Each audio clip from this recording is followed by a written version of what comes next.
partant pour un week-end de camping à Joshua Tree, envoyant une dernière photo avant de disparaître sans laisser de traces.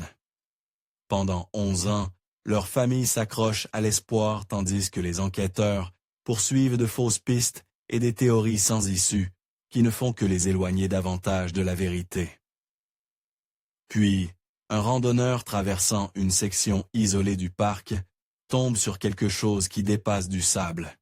Une découverte qui enverra les enquêteurs se précipiter vers des preuves qu'ils avaient ignorées pendant des années. Le dernier message du désert est arrivé avec le ping stérile d'un satellite se connectant à un appareil à des kilomètres au-dessus de la Terre. Pour Chloé, la sœur cadette de Jenna Dellinger, ce miracle moderne était une source de réconfort. Sa sœur, enceinte de 7 mois, et campant dans la vaste étendue primitive du parc national de Joshua Tree, était toujours joignable. La photo qui s'est matérialisée sur l'écran du téléphone de Chloé était pure joie. Jenna, radieuse, et le ventre rond dans un pull bleu, assise devant une tente vers Lyme. Derrière elle, son mari Marcus était agenouillé, son bras protecteur autour d'elle. Un large sourire heureux pendant son visage barbu. L'image était une capsule parfaite de leur excitation, une dernière d'aventure, avant que leur monde ne soit changé à jamais par l'arrivée de leur premier enfant. Un texto a suivi quelques instants plus tard. Tout est installé pour la nuit. Le désert est magnifique. Je t'aime. Chloé avait répondu instantanément, renvoyant des émojis cœurs et un rappel à Jenna de rester hydratée. Puis elle était allée se coucher, imaginant le couple sous un dé d'étoiles brillantes du désert. C'était hier. Maintenant, le soleil de l'après-midi projetait de longues ombres sur le sol de son salon. Et le silence de Joshua Tree était passé de paisible, inquiétant. Ils avaient un plan simple, né de l'inquiétude fraternelle de Chloé. Jenna devait appeler avant midi le lendemain, juste pour confirmer que tout allait bien. C'était une concession à l'anxiété de Chloé, concernant sa sœur, très enceinte, dormant sur le sol, même avec le confort de secours de leur nouveau camping-car garé à proximité. Mais midi était passé. Au début, Chloé rationalisait. Peut-être qu'ils avaient taffé la grasse matinée. Peut-être qu'ils étaient en partie faire une courte randonnée et avaient de perdu la notion du temps. Le Starlink était nouveau. Peut-être était-il capricieux. Mais alors qu'une heure devenait 3 et que 3 se transformait en 5, les rationalisations s'amenuisaient, remplacées par une peur froide et rampante. Elle a appelé le téléphone de Jenna, messagerie vocale directe. Elle a appelé Marcus, même résultat. L'image sur son téléphone, autrefois source de joie, ressemblait maintenant à un fantôme. Les sourires semblaient de figer. Le paysage désertique derrière eux vaste et menaçant.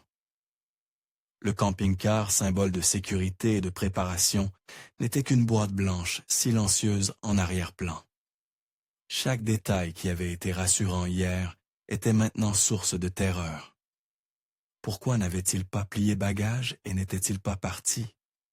Pourquoi n'avait-il pas au moins conduit jusqu'à un endroit avec un signal cellulaire? Les questions tournaient en rond, chacune plus sombre que la précédente. Au coucher du soleil, le nœud de peur dans son estomac était trop serré pour être ignoré. Les mains légèrement tremblantes, elle a cherché le numéro non urgent du service des parcs nationaux à Joshua Tree. Elle a expliqué la situation à une voix calme et professionnelle à l'autre bout du fil. Une femme enceinte de 37 ans et son mari de 42 ans, en retard pour un appel de contrôle. Elle a transféré la photo, la dernière preuve de vie, et a décrit leur véhicule. Un camping-car, Ram ProMaster blanc. Le garde forestier au téléphone était rassurant, mais la procédure sous-jacente était claire. C'était maintenant une priorité. 2 gardes forestiers ont été dépêchés, alors que la dernière lumière du jour s'estompèrent du ciel. leur phare traçant un chemin solitaire dans l'immense obscurité du parc. Ils connaissaient la zone générale que les Dillinger favorisaient, un endroit semi-isolé, loin des principaux terrains de camping. Il leur a fallu près d'1 heure de conduite sur des routes pavées, puis des pistes de terre nivelées, avant qu'ils ne le voient bien. Baignés dans le blanc éclatant du projecteur de leur véhicule, la scène ressemblait exactement à la photo que Chloé avait envoyée. Le camping-car blanc était garé sur un terrain plat. À environ 30 pieds de là, la tente Verlim se dressait en dur contre la douce brise nocturne. C'était un tableau parfait et paisible. Alors que les gardes approchaient à pied, leurs bottes crissant sur le sable graveleux, le silence était absolu. Il n'y avait pas de scintillement, de feu de camp, pas de murmure de conversation. Monsieur Dillinger, Madame Dillinger, a appelé l'un des gardes, sa voix avalée par l'espace immense. La seule réponse était le murmure du vent à travers les buissons de créosote. Ils ont fait le tour du campement.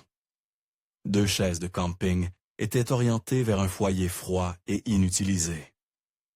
Le rabat de la tente était fermé. Un coup d'œil rapide à l'intérieur avec une lampe de poche a révélé 2 sacs de couchage vides, soigneusement disposés. Ils ont essayé les portes du camping-car, verrouillées, tout était à sa place, ordonné et dans la tente, comme si les occupants s'étaient simplement évaporés dans l'air sec du désert. Avec les premières lueurs de l'aube, le campement s'est transformé d'un lieu de silence inquiétant en une véritable scène de crime. La zone a été délimitée avec du ruban jaune, une frontière artificielle frappante contre le paysage naturel d'arbres tordus et de roches anciennes. Les gardes forestiers initiaux avaient cédé la place aux adjoints du shérif du comté et à une équipe d'enquêteurs. Leur première priorité était d'accéder au camping-car verrouillé, qui se dressait comme une tombe métallique, scellée au centre du drame qui se déroulait. Plutôt que de briser une vitre, ils ont fait appel à un serrurier, une décision enracinée dans l'espoir de préserver chaque parcelle de preuves potentielles. Pendant que le serrurier travaillait, le détective principal, un homme endurci par des années d'enquête sur des crimes dans ces vastes espaces vides, a examiné la scène. Tout était trop parfait. Dans son expérience, quand des gens disparaissaient dans la nature, leur campement était souvent en désordre. Signe d'un départ précipité, d'une urgence médicale ou d'une attaque d'animal. C'était différent. C'était stérile.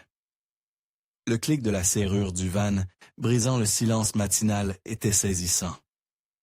La porte latérale s'est ouverte avec un soupir métallique et doux, révélant l'intérieur. Les enquêteurs ont jeté un coup d'œil à l'intérieur, et le mystère ne s'est qu'intensifié. Le petit espace de vie construit sur mesure était immaculé. Un lit à l'arrière était soigneusement fait.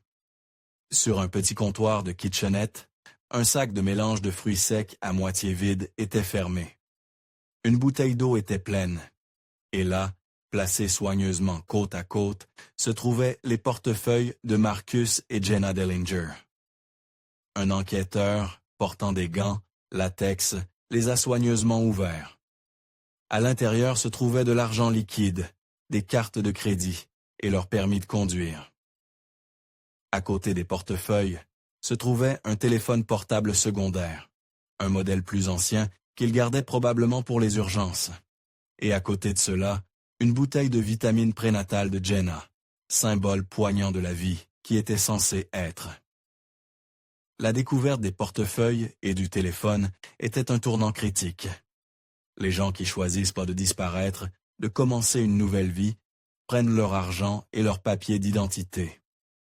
Les gens qui se perdent en randonnée au reste de leur portefeuille sur eux, et personne, absolument personne, ne laisserait derrière lui les médicaments essentiels de sa femme enceinte. La scène criait que quoi qu'il soit arrivé aux Dillinger, ce n'était pas planifié par eux. Ils avaient eu l'intention de retourner à ce van. Les seules choses manquantes étaient le couple lui-même. Les vêtements qu'il portait et le smartphone principal, qui avait envoyé cette dernière photo heureuse. L'absence de tout signe de lutte à l'intérieur du van était tout aussi déconcertante. Il n'y avait pas d'objets renversés, pas de marque d'éraflure sur le sol, aucune trace de violence.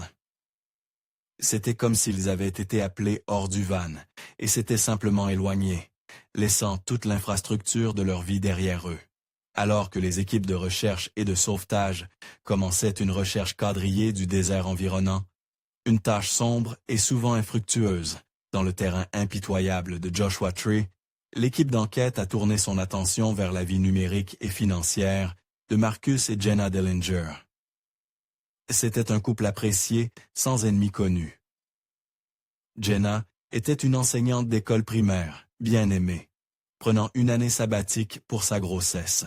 Marcus était décrit comme un consultant en affaires indépendant, un homme amical et extraverti qui adorait sa femme. En surface, leur vie était aussi ordonnée et sans problème que l'intérieur de leur camping-car. Mais dans toute enquête, la surface n'est que le point de départ. La première fissure dans cette façade parfaite est apparue 2 jours après le début de l'enquête.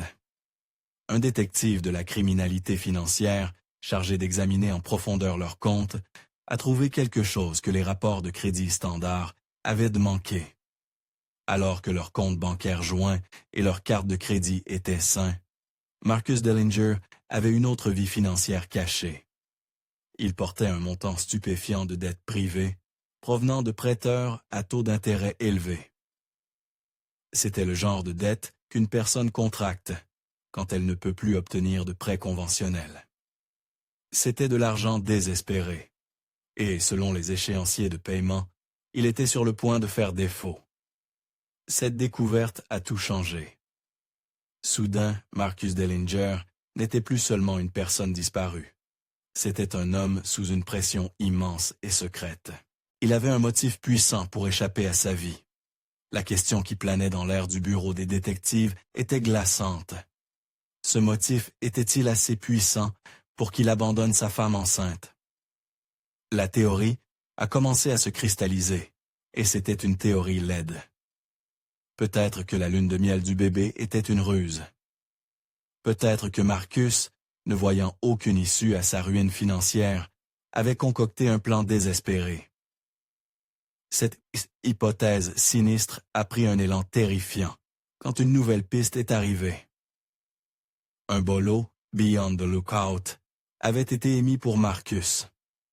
Un pompiste travaillant le quart de nuit dans une ville poussiéreuse à plus de 100 miles du parc a appelé la ligne d'information. Il se souvenait d'un homme qui correspondait à la photo de Marcus. L'homme était venu 2 nuits après que les Dellinger étaient entendus pour la dernière fois. Il semblait nerveux, se rappelait le pompiste, ses yeux scrutant constamment le parking. Il a payé l'essence, avec des billets froissés, tiré de sa poche, a acheté un téléphone jetable prépayé et, plus révélateur, un atlas routier détaillé du sud-ouest américain. Le pompiste s'en souvenait parce que c'était un achat si démodé. L'homme évitait le contact visuel, les épaules voûtées, et il est parti précipitamment. Le pompiste ne pouvait pas être sûr à 100% que c'était Marcus Dellinger, mais la ressemblance était forte. Pour les enquêteurs, c'était la pièce manquante. Un homme avec une dette secrète et écrasante. Une femme qui venait probablement de la découvrir. Un endroit isolé. Et maintenant, une observation crédible du mari. Seul, achetant exactement les outils dont un fugitif aurait besoin pour disparaître de la circulation. Le récit s'écrivait de lui-même. Une dispute dans le désert a mal tourné. Marcus, pris de panique, cache le corps de sa femme dans la vaste nature sauvage et s'enfuit, utilisant 2 jours d'avance pour commencer sa nouvelle vie en tant qu'homme recherché. La partie la plus difficile du travail était de transmettre cette nouvelle à la famille. Le détective principal a rencontré Chloé chez elle. Il a exposé les faits aussi neutralement que possible. La découverte de la dette, l'observation à la station-service, il a regardé l'espoir qu'il avait soutenu pendant des jours, se transformer en incrédulité, puis en fureur brute. Elle s'est levée d'un bond, le visage rouge de colère. « Non, dit-elle, la voix tremblante.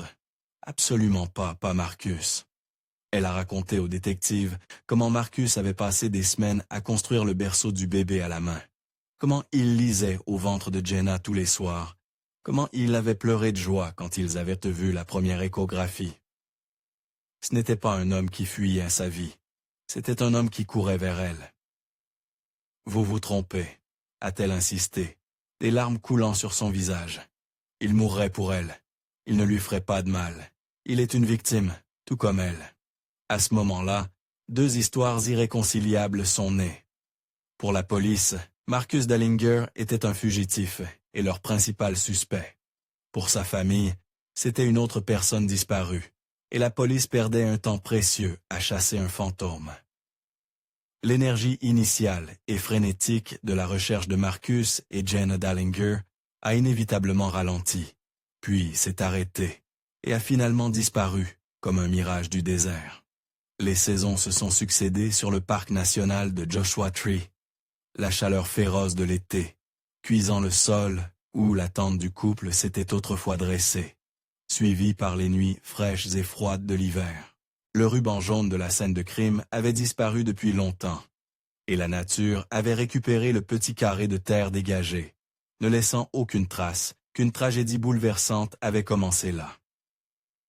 Au département du shérif, le dossier Dallinger, autrefois l'enquête la plus active du comté, a été déplacé du haut de la pile vers un tiroir et finalement vers une étagère dans la salle des archives, un épais dossier manille rempli d'impasses et de questions sans réponse. C'était maintenant officiellement une affaire non résolue. Pour le public, l'histoire s'est estompée du cycle de l'actualité, remplacée par des tragédies plus récentes et plus immédiates. Mais pour Chloé, le temps n'offrait aucun répit. Chaque jour qui passait était une nouvelle blessure. Elle s'est battue sans relâche pour maintenir vivante l'histoire de sa sœur et de son beau-frère, harcelant le détective principal pour des mises à jour qui ne venaient jamais. Elle a refusé d'accepter le récit officiel. L'image de Marcus, en tant que tueur fugitif, était une fiction, une conclusion paresseuse, tirée par des enquêteurs qui ne pouvaient pas être dérangés de chercher une vérité plus complexe. Elle a souligné le manque total de preuves qu'il était même vivant. Dans les années qui ont suivi, aucune de ses cartes de crédit n'a jamais été utilisée. Son numéro de sécurité sociale n'est jamais apparu sur aucune feuille de paie. Aucune observation crédible ne s'est jamais matérialisée après le rapport initial et fragile du pompiste. Il n'avait contacté aucun ami ou membre de la famille. Il avait disparu aussi complètement que Jenna. Un fantôme qui n'a laissé aucune empreinte dans le monde. Pour Chloé, ce n'était pas le comportement d'un fugitif rusé. C'était le silence d'un homme mort. Les années se sont étendues dans un lame silencieux et angoissant. 2012 est devenu 2013, puis 2014. Le détective principal d'origine a pris sa retraite. De nouveaux shérifs ont été élus. L'affaire Dallinger est devenue une légende locale, une histoire d'avertissement chuchotée aux touristes, mais pour les forces de l'ordre, c'était un monument frustrant à l'échec. Puis, à la fin de l'été 2017, près de 6 ans après la disparition du couple, une décision bureaucratique a forcé l'affaire à revenir sous les projecteurs. Le camping-car des Dallinger, qui était resté dans la fourrière du comté, a accumulé de la poussière et des frais de stockage, devait être libéré. C'était une dernière pièce douloureuse de tâches administratives. Chloé, en tant que plus proche parent, avait été avisée d'organiser sa collecte. Avant que le véhicule puisse être libéré, cependant, la politique du département dictait un inventaire final et approfondi. C'était une tâche ingrate qui incombait à un jeune adjoint méticuleux, qui n'était qu'une recrue lorsque l'affaire avait éclaté pour la première fois. La fourrière était un endroit désolé, un cimetière de véhicules où chaque voiture, camion et van était un chapitre dans une longue histoire de malheur ou de malveillance. Le Van Dellinger était assis dans une rangée arrière, sa peinture blanche, maintenant interne, est striée de crasse. L'adjoint l'a déverrouillé, l'air à l'intérieur vicié et chaud. Il a commencé son travail méthodique, presse-papier à la main, cochant les articles énumérés sur le manifeste de preuves originales. Sac de couchage, réchaud de camping, trousse de premiers soins, tout était là. Une capsule temporelle de cette dernière nuit fatidique. Il a parcouru le petit espace de vie, notant l'état de l'ébénisterie construite sur mesure que Marcus, un menuisier qualifié, avait installé lui-même, alors qu'il passait une main gantée le long d'une rangée de bacs, de rangements aériens. Ses doigts ont détecté une imperfection subtile. L'une des coutures verticales entre deux armoires ne semblait pas correcte. C'était presque trop parfait, manquant le petit espace qui aurait dû être là. Curieux, il a poussé dessus. Ça n'a pas bougé, il a tapé dessus avec son articulation. Le son était différent des panneaux environnants. Pas un bruit sourd, solide, mais un écho creux et résonnant. Son pouce s'est légèrement accéléré. Ce n'était sur aucune feuille d'inventaire. C'était quelque chose de nouveau. Il a récupéré un outil multifonction de sa ceinture et a soigneusement travaillé le fin, en bout de tournevis à tête plate, dans la fissure capillaire de la couture. Avec une légère torsion, un loquet magnétique caché s'est libéré, et le panneau s'est ouvert avec un clic doux, révélant une cavité rectangulaire sombre. L'adjoint a éclairé sa lampe de poche dans le compartiment caché. Il n'était pas sûr de ce qu'il s'attendait à trouver. Une arme, une réserve d'argent liquide, une lettre de confession, mais ce n'était rien de tout cela. À l'intérieur, posé en diagonale, se trouvait un seul objet. Un tube de cartes étanches, gris et cylindrique, du genre qu'un architecte ou un ingénieur sérieux pourrait utiliser. Il était complètement scellé. Il a soigneusement retiré le tube, son esprit s'emballant. Ce n'était pas le travail d'un homme paniqué. C'était une dissimulation soigneuse. C'était de la préméditation. De retour au poste, la découverte a envoyé une décharge d'électricité à travers l'unité des affaires non résolues. Le tube allait être décellé dans une salle de preuve stérile. Un détective senior, un vétéran qui se souvenait de la frustration initiale de l'affaire, a soigneusement glissé le contenu. Ce n'était pas une carte, mais une série d'entre elles, étroitement enroulées ensemble. Lorsqu'elles ont été déroulées sur une grande table, il était clair que ce n'étaient pas des cartes touristiques standards.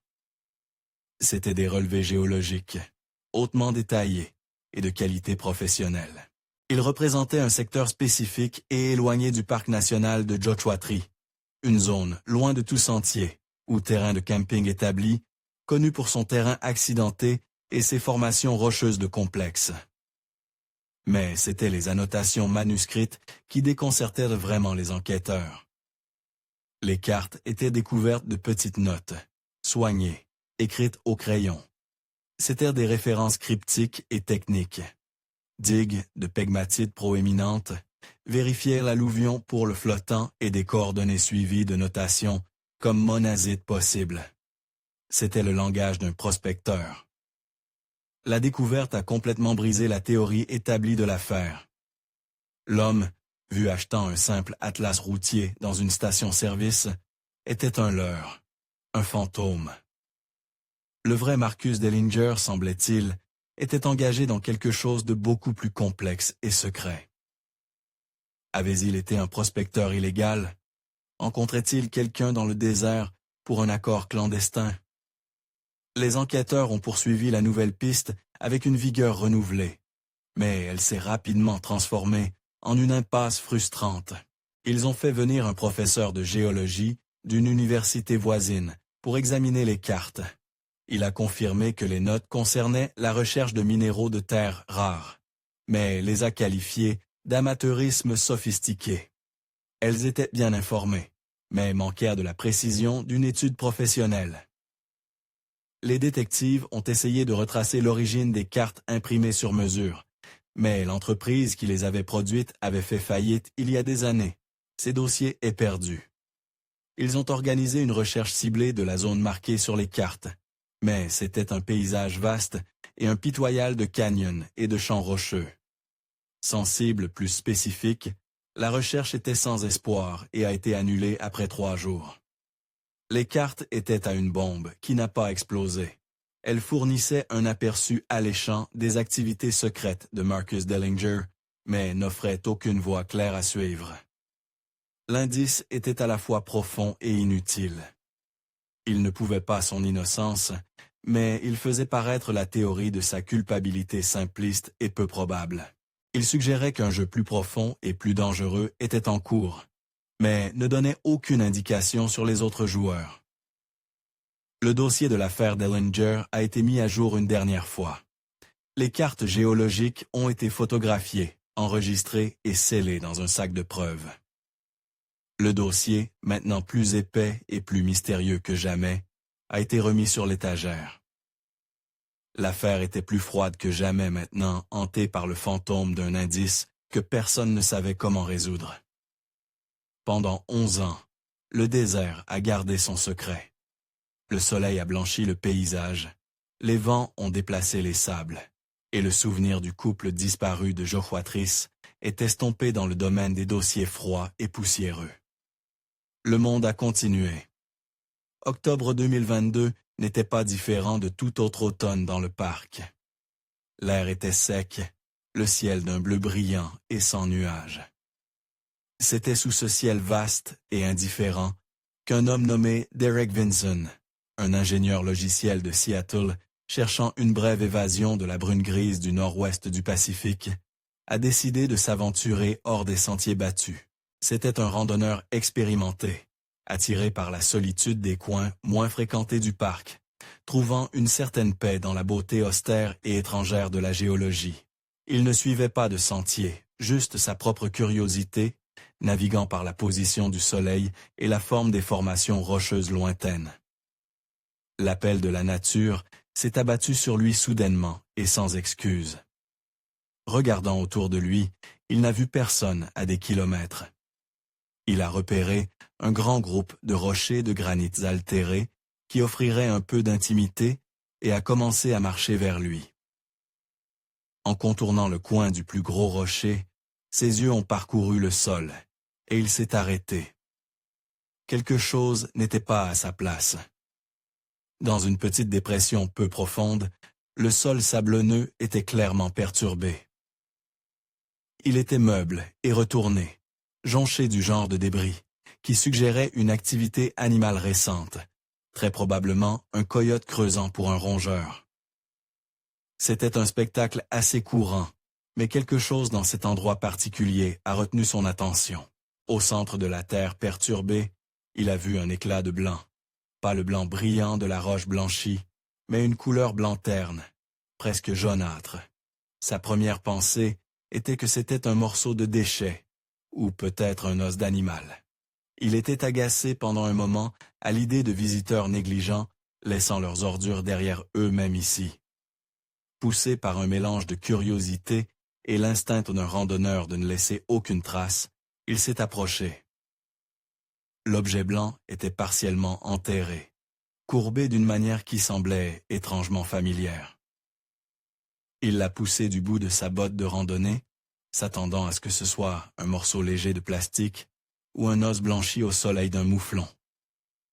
L'objet n'a pas seulement bougé, le sable autour s'est effondré, révélant davantage de sa forme.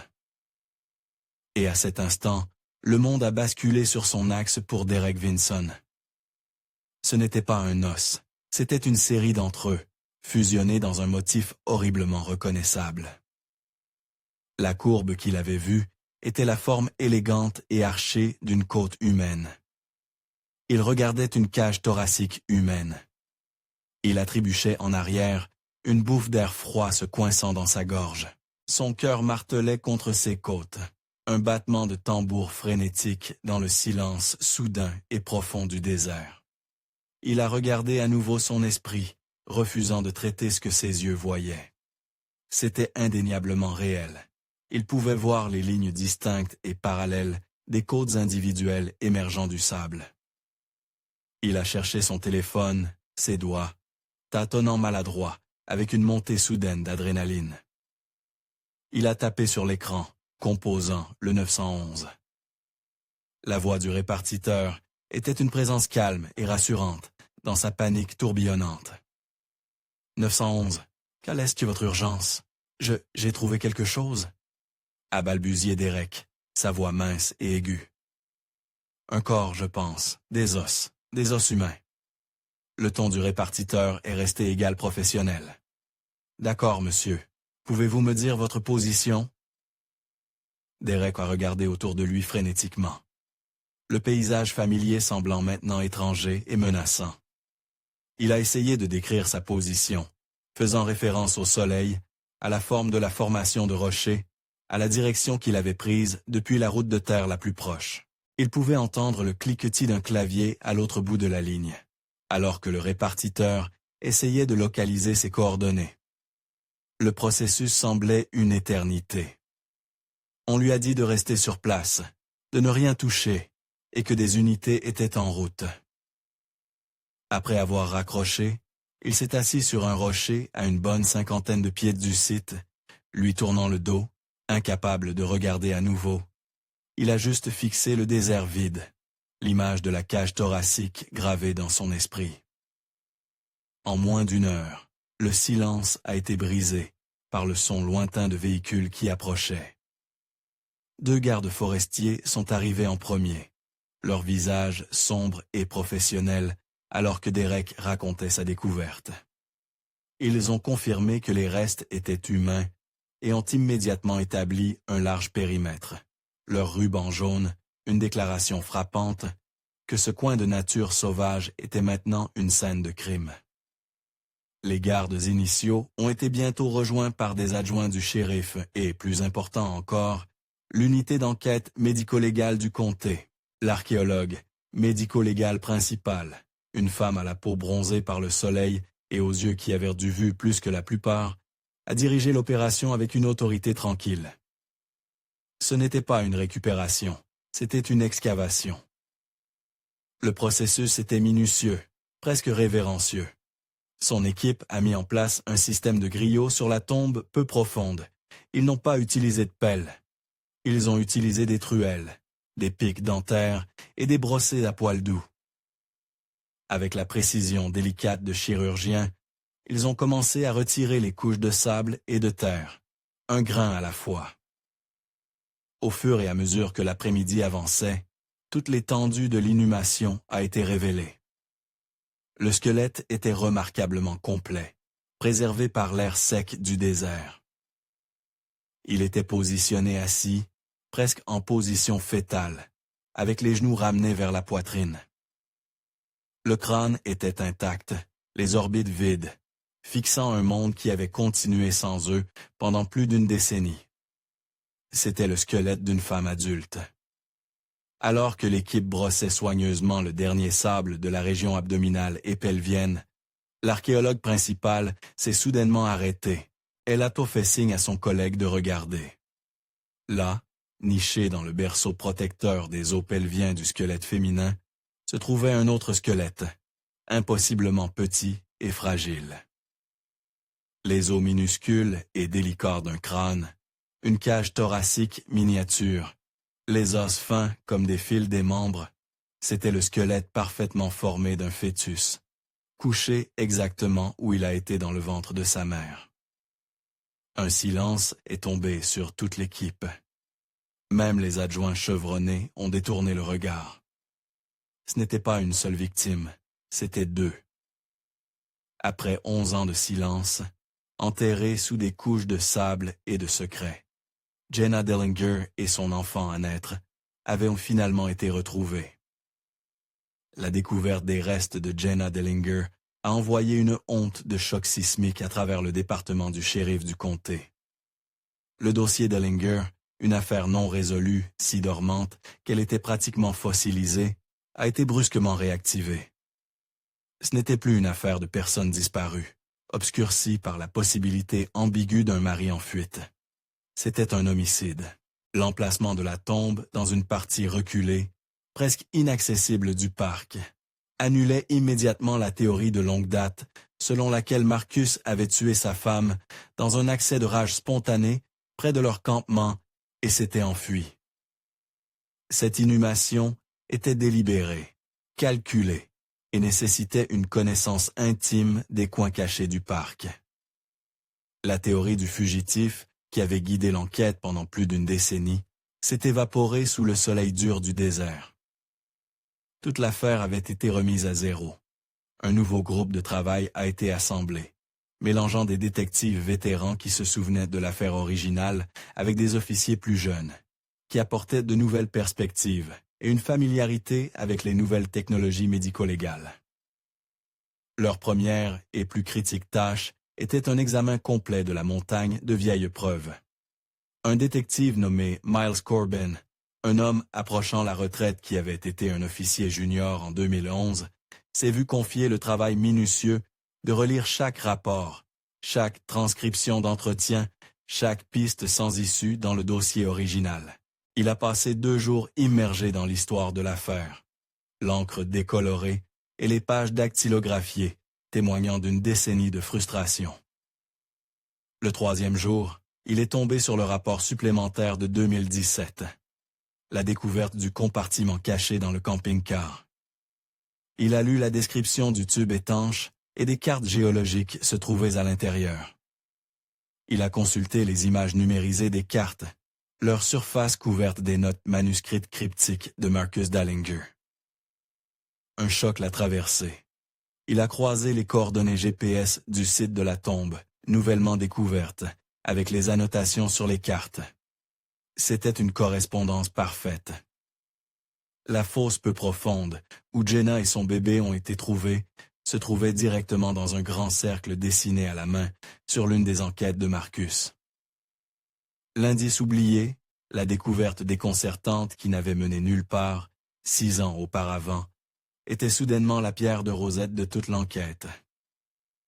Les cartes n'étaient pas seulement une curiosité aléatoire, elles étaient un lien direct entre la victime et le lieu de son inhumation. Marcus Dallinger n'avait pas été un simple touriste. Il avait été attiré vers cet endroit spécifique et désolé pour une raison. La question n'était plus s'il y était, mais pourquoi. Pendant que Corbin reliait les points du passé, les restes de Jenna et de son enfant subissaient un examen méticuleux au bureau du médecin légiste du comté.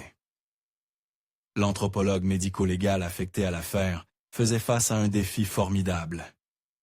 11 ans, dans le désert, avaient effacé tous les tissus mous, ne laissant que des os.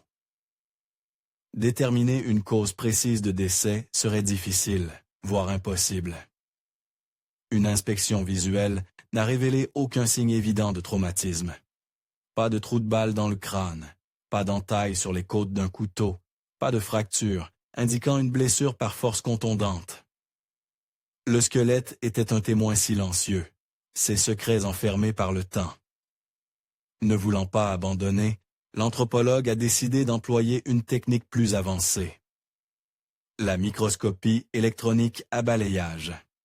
Le processus impliquait de prélever des échantillons microscopiques de la surface des os pour rechercher des traces de preuves qui auraient pu être laissées par une arme ou l'environnement de l'attaque elle-même. Elle s'est concentrée sur les vertèbres cervicales, les os du cou, car ils sont souvent marqués dans les cas de strangulation ou d'autres formes d'asphyxie. Sous l'immense grossissement du microscope électronique, elle a trouvé quelque chose. Ce n'était pas une marque de ligature, mais quelque chose d'encore plus étrange. Incrusté dans la matrice poreuse et microscopique de la surface osseuse, se trouvaient de minuscules particules presque infinitésimales d'une poussière fine et granulaire. Les particules étaient de métallique et inhabituellement denses. Elles n'étaient pas un composant naturel du sol du désert. C'était une substance étrangère, introduite dans l'os au moment ou autour du moment de la mort. La découverte était très inhabituelle. l'anthropologue a soigneusement collecté un échantillon des particules de traces et les a envoyées à un laboratoire médico-légal spécialisé avec une expertise en sciences des matériaux et en géologie.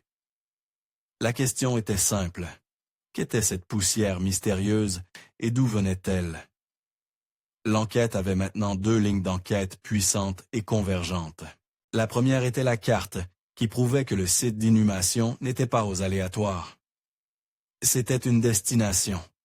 Ce fait a complètement déplacé l'objectif de l'enquête. Les détectives ne cherchèrent plus un homme qui avait fui sa vie. Ils cherchaient quelqu'un lié à ce morceau de terre spécifique, quelqu'un qui savait ce que Marcus Dellinger faisait là-bas. La deuxième ligne d'enquête était la poussière microscopique, un indice physique qui avait le potentiel de lier directement un suspect au corps de la victime. Le groupe de travail a pivoté. Ils ont mis de côté les vieilles de théories sur les conflits conjugaux et le désespoir financier. La clé de ce meurtre, croyant-ils maintenant, ne résidait pas dans la vie personnelle des Dellinger, mais dans la vie professionnelle secrète de Marcus. Ils ont commencé le processus ardu de reconstituer ces transactions commerciales d'il y a plus d'une décennie, en tirant d'anciens dossiers d'entreprise, des dossiers fiscaux et des journaux téléphoniques. Ils ne chassaient plus Marcus Dellinger, ils chassaient et s'associaient. Ils cherchaient l'autre joueur dans le jeu dangereux qu'il avait conduit, lui et sa femme enceinte, à cet endroit désolé dans le désert. Le fantôme de Marcus, le fugitif, était enfin mis au repos, remplacé par l'image de Marcus la victime, un homme qui était tombé sur un secret qui valait la peine de tuer. La nouvelle direction de l'enquête ressemblait à l'excavation d'un site archéologique à part entière. Les dossiers d'il y a plus d'une décennie étaient archivés. Les entreprises s'étaient dissous et les gens avaient évolué. Les détectives ont commencé par réexaminer la dette écrasante qui avait fait de Marcus Dellinger un suspect si attrayant en 2011. Cette fois, ils n'ont pas seulement regardé les chiffres, ils ont regardé les noms. Ils ont retracé l'origine des prêts à taux d'intérêt élevés et ont découvert qu'ils ne provenaient pas de prêteurs louches, mais faisaient une partie d'une dissolution commerciale complexe et acrimonieuse. L'argent que Marcus devait était directement lié à la rupture de son partenariat de conseil. Son partenaire, un homme nommé Leland Croft, avait été celui qui avait appelé les dettes, initiant une série de manœuvres juridiques agressives quelques semaines seulement avant la disparition des Dellinger, Leland Croft. Le nom était apparu dans le dossier de l'affaire originale, mais seulement de manière périphérique. Il avait été brièvement interrogé en 2011, exprimant son choc et sa tristesse face à la disparition de son ancien partenaire.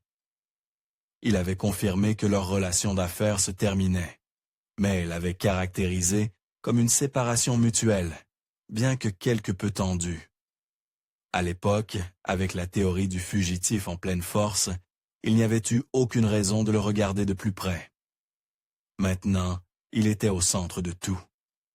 Les enquêteurs ont commencé à construire un profil de Leland Croft, et au fur et à mesure qu'ils creusaient, les pièces ont commencé à s'emboîter avec une clarté alarmante.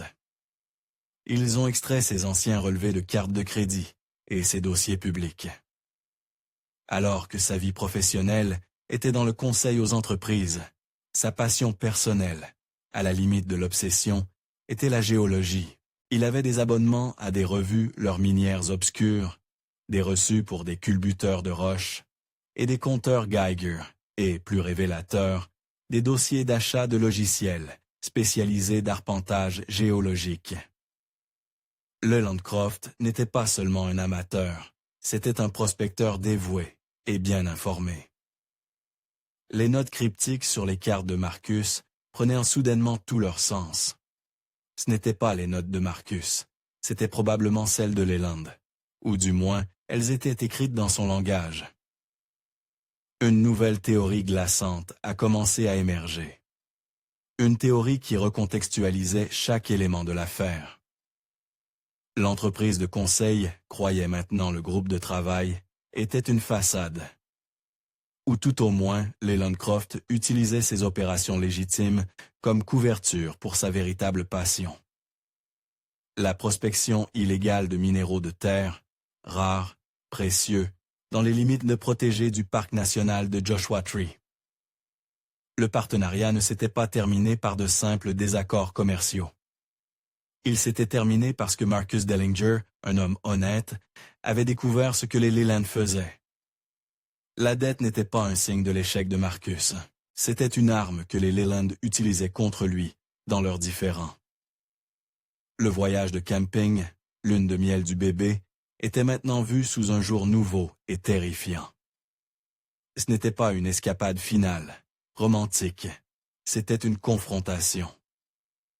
Marcus, probablement armé de copies des cartes et d'autres preuves qu'il avait rassemblées, était allé à Joshua Tree, non pas pour se détendre, mais pour mettre fin à l'opération de Leland. Peut-être avait-il l'intention de rassembler des preuves finales et irréfutables à remettre aux autorités. Ou peut-être plus dangereusement, avait-il arrangé de rencontrer Leland directement pour le confronter une dernière fois à l'endroit même où l'activité illégale se déroulait. Il avait emmené Jenna, très probablement sous le prétexte de la lune de miel du bébé, ne révélant jamais la véritable nature périlleuse de leur voyage. Le camping, car n'était pas seulement pour le confort, c'était une base d'opération mobile pour un homme qui était sur le point de dénoncer une entreprise secrète valant une somme d'argent considérable. Leland Croft n'était plus une personne d'intérêt. Il était le principal suspect. Le motif était clair et puissant. Faire taire Marcus pour protéger son opération lucrative et illégale. Les enquêteurs ont revisité l'observation originale à la station-service, celle qui avait envoyé l'enquête sur la mauvaise voie pendant 11 ans. Ils ont extrait les images de surveillance granuleuse de 2011. La qualité était médiocre, mais l'homme au comptoir ressemblait définitivement et vaguement à Leland Croft. Même corpulence générale, même ligne de cheveux. Il était maintenant écœurant de voir ce qui s'était probablement passé. Leland n'avait pas seulement tué les Dellingers, il avait brillamment et cyniquement orchestré les conséquences.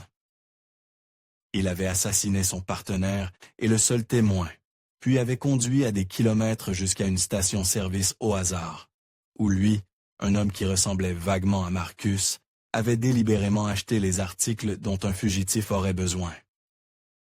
Il avait créé une fausse piste, une pièce parfaite de désinformation qui avait détourné avec succès tous les soupçons de lui pendant plus d'une décennie.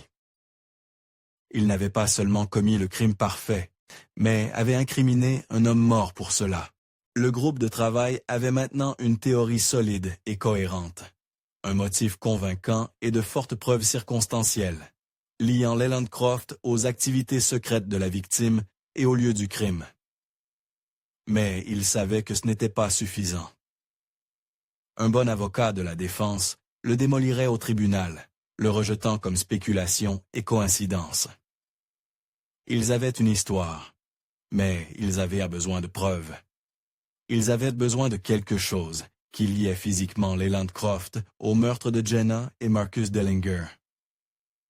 Tout le poids de l'affaire reposait maintenant sur les résultats du laboratoire médico-légal, sur l'identité de la mystérieuse poussière microscopique trouvée accrochée aux os de Jenna. Leland Croft a été trouvé dans une petite ville, ensoleillée du centre de l'Oregon, un monde loin des déserts durs de la Californie du Sud. Il était le propriétaire et unique propriétaire de Croft's Hardware and Feed, un magasin bien rangé et bien organisé qui sentait la sœur de bois, l'engrais et le travail honnête. Quand le détective Corbin et son jeune partenaire sont entrés, Leland conseillait un client sur le meilleur type de fongicide pour les rosiers. Il a levé les yeux, offrant un sourire poli et professionnel qui a légèrement faibli quand il a vu leur badge. Il a accepté de les accompagner au poste de police locale pour éclaircir quelques vieilles questions, avec un soupir de coopération lasse, comme si c'était un morceau fastidieux, mais nécessaire de papasserie bureaucratique d'il y a longtemps. Dans la salle d'interrogatoire, stérile aux murs gris, le calme de Leland était une forteresse. Il s'est assis dans sa chaise, les mains posées, calmement sur la table métallique, et a projeté un air de serviabilité patiente. Il a écouté alors que Corbin commençait le ramenant aux événements de 2011. Les réponses de Leland étaient fluides, cohérentes et inchangées par rapport à son histoire originale. Oui, la dissolution de l'entreprise avec Marcus avait été difficile. Oui, il y avait de l'argent en jeu. Les partenariats se terminent, a-t-il dit avec un haussement d'épaule dédaigneux. C'est comme un divorce. Ce n'est jamais agréable, mais c'est juste des affaires. Marcus était un homme bon, un peu rêveur. J'ai été dévasté quand j'ai appris ce qui s'était passé. Corbin a poussé, présentant la première pièce de nouvelles preuves. Il a glissé une grande impression couleur de l'une des cartes géologiques sur la table. Nous avons trouvé celle-ci, Leland, cachée dans un compartiment secret dans le van de Marcus. Celle-ci ressemble à des cartes de prospecteurs. Vos notes? Peut-être. Leland s'est penché en avant, plissant les yeux sur la carte avec une légère curiosité. Il arrive. Un son sec. Et des déneux. Mes notes? Non. Marcus se lançait dans toutes sortes de passe-temps étranges. Il a eu une brève obsession pour leur payage une année. Puis c'était la chasse aux météorites. C'était probablement une autre de ses phases. Il pensait qu'il allait faire fortune dans le désert. Je lui ai dit qu'il perdait son temps. Il a habilement détourné la question, transformant la preuve d'une opération secrète en un défaut de caractère de la victime. Il a dépeint Marcus comme un rêveur naïf, et lui-même comme le partenaire terre-à-terre et pratique. La forteresse de son déni semblait impénétrable. Corbin a continué détaillant le différend financier amer, les lettres juridiques agressives que l'avocat de Leland avait envoyées juste avant la disparition. Leland n'a pas bronché. Comme je l'ai dit, c'était un divorce d'affaires. Les avocats s'impliquent, les choses deviennent laides, c'est regrettable, mais c'est la procédure standard. Cela n'a rien à voir avec la disparition de lui et Jenna. Chaque pièce de preuve circonstancielle que les détectives présentaient, Leland l'attrapait et la démontait calmement avec une explication plausible et rationnelle. Pendant un moment, un doute a pénétré l'esprit de Corbin. Est-il possible qu'il se trompe, que tout cela n'était qu'une série de coïncidences incroyables? Puis il y a eu un coup à la porte. Un officier en uniforme est entré et a remis au détective Corbin une enveloppe de preuves scellées. C'était le rapport du laboratoire d'analyse des matériaux. C'était le moment. Corbin a ouvert l'enveloppe, ses yeux parcourant le langage technique du rapport. Il a levé les yeux, son regard se verrouillant avec celui de Leland. L'air dans la pièce est devenu lourd. Quand le médecin légiste a inspecté les restes de Jenna, a commencé Corbin. Sa voix basse et régulière, elle a trouvé quelque chose d'inhabituel. Une fine poussière métallique incrustée dans les os de son cou. Il a fait une pause, laissant la déclaration planer dans l'air. Nous avons envoyé un échantillon au laboratoire pour analyse. La substance s'appelle taurite, Leland. C'est un minéral radioactif de terre rare. Ce n'est pas quelque chose que vous trouvez n'importe où. En fait, on ne le trouve en concentration commercialement viable que dans quelques endroits en Amérique du Nord. Corbin s'est penché en avant, sa voix tombante à un quasi-murmure. L'un de ces endroits se trouve être le coin exact et isolé du désert où vous prospectiez et où nous avons trouvé le corps de Jenna. Pour la première fois, une fissure est apparue dans la forteresse de Lelandcroft. C'était à peine perceptible. Un léger serrement des muscles de sa mâchoire, un éclair de quelque chose de froid et de sombre dans ses yeux. Il a essayé de parler, mais sa voix était un râle sec. Contamination, du sol, c'est une coïncidence. Les mots étaient « Dieu faible », manquant de l'autorité confiante qu'il avait projetée quelques instants auparavant. La science était un mur qu'il ne pouvait pas contourner en parlant. Avant que les Leland ne puissent se reprendre, le partenaire de Corbin a glissé un deuxième dossier sur la table. Il l'a ouvert pour révéler 2 photographies, côte à côte. C'est ce qui change vraiment les choses, les Land, a déclaré le jeune détective, son ton vif. Nous ne pouvions pas voir cela en 2011. La technologie n'était pas là. Mais nous avons réanalysé les photos originales de la scène de crime de l'intérieur du camping-car. Il a pointé la première image, une photo numériquement améliorée, à contraste élevé, d'une empreinte poussiéreuse et faible sur la marche intérieure du van. C'était maintenant étonnamment clair. Il a ensuite pointé la deuxième photo. C'est le modèle de semelle d'une paire de bottes géologiques. Redback, une marque spécialisée. Votre marque préférée, selon vos relevés de carte de crédit de cette époque, elles correspondent parfaitement. Leland a fixé les photographies. La Torite l'avait placée sur le site d'inhumation. L'empreinte de botte l'avait placée à l'intérieur du van. Les 2 pièces de preuve étaient comme les mâchoires d'un étau, se refermant sur lui des 2 côtés. Il n'y avait plus de place pour le déni. Il n'y avait nulle part où fuir. L'effondrement a été total. Le propriétaire calme et confiant du magasin de Quinquiris et Dizou, remplacé par un homme se noyant dans un souvenir qu'il avait maintenu sous l'eau pendant 11 ans. Ses épaules se sont affaissées. La couleur a quitté son visage. Il a fixé ses mains sur la table, comme si elles appartenaient à un étranger. Un long souffle tremblant s'est échappé de ses lèvres. Un son de défaite profonde et finale. Il n'était pas censé l'amener, à chuchoter les Landes. Les mots se déversant épais avec une décennie de silence. Il a raconté l'histoire dans un torrent brisé et décousu. La réunion était son idée, une confrontation finale et en colère sur son site de prospection. Il était furieux que Marcus menace de l'exposer. La dispute s'est intensifiée. Marcus était juste, inflexible, dans un accès de rage pure. Leland l'avait frappé avec un lourd marteau de roche qu'il gardait avec ses outils. Marcus est tombé et ne s'est pas relevé. Et puis il s'est retourné, et Jenna se tenait là, près du van, son visage un masque de pure horreur. Elle avait tout vu. Je n'avais pas le choix, a-t-il étouffé, l'excuse pathétique et classique d'un meurtrier. Il a décrit avec des détails froids comment il l'avait tué, l'avait enterré dans une fosse de prospection qu'il avait déjà creusée, puis était revenu chercher le corps de Marcus, le jetant dans le puits d'une mine abandonnée voisine qu'il connaissait.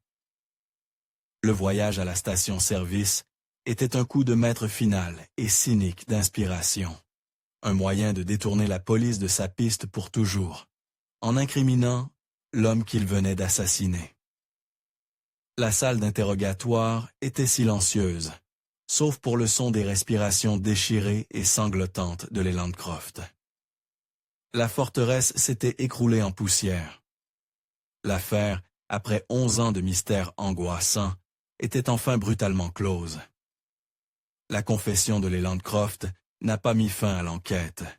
Elle a lancé son dernier chapitre sinistre. Pendant que Croft était traité et détenu sans caution, une opération de recherche massive a été mobilisée, son attention maintenant réduite de l'ensemble du parc national de Joshua Tree, à quelques kilomètres carrés de Badlands accidentés, écriblés de mines. La zone que Leland avait décrite dans sa confession.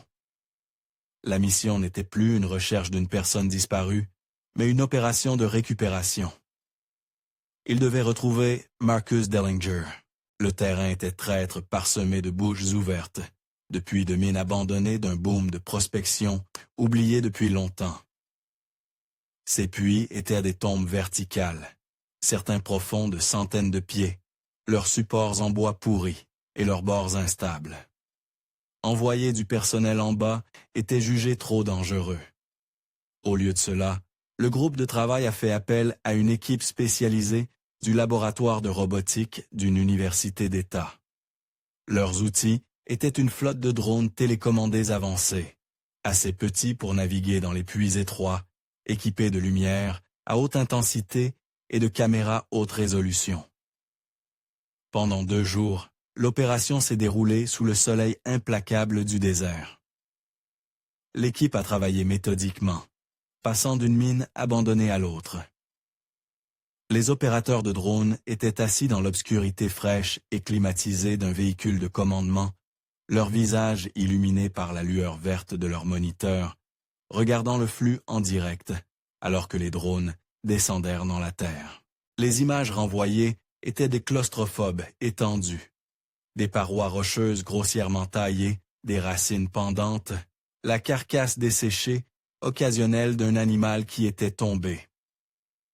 Puis, après puits, ne révélaient que l'obscurité et les débris. L'après-midi du 2e jour, un drone a été descendu dans un puits particulièrement profond et étroit, un que les Landes avaient marqué sur une carte de mémoire. Il est descendu au-delà de 50 pieds, puissant.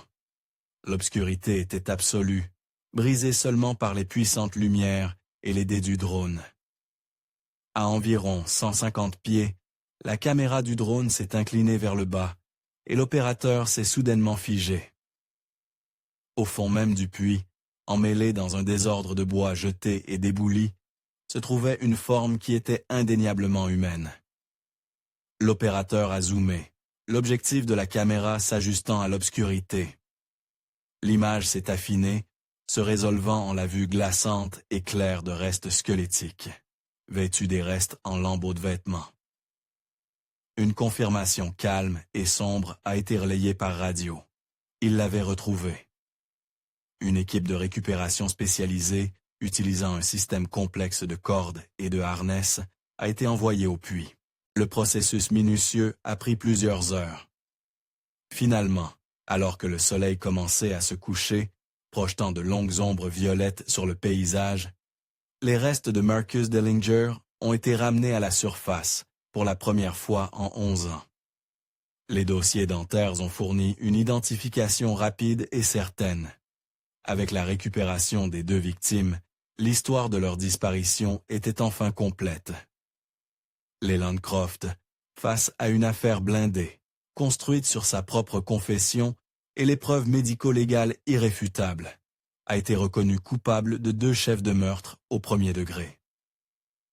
Il a été condamné à la prison à vie sans possibilité de libération conditionnelle. Pour Chloé et le reste de sa famille, le verdict n'a pas apporté de joie, mais un sentiment profond et douloureux de clôture. Le poids terrible de ne pas savoir qu'ils avaient la portée pendant plus d'une décennie était enfin levé.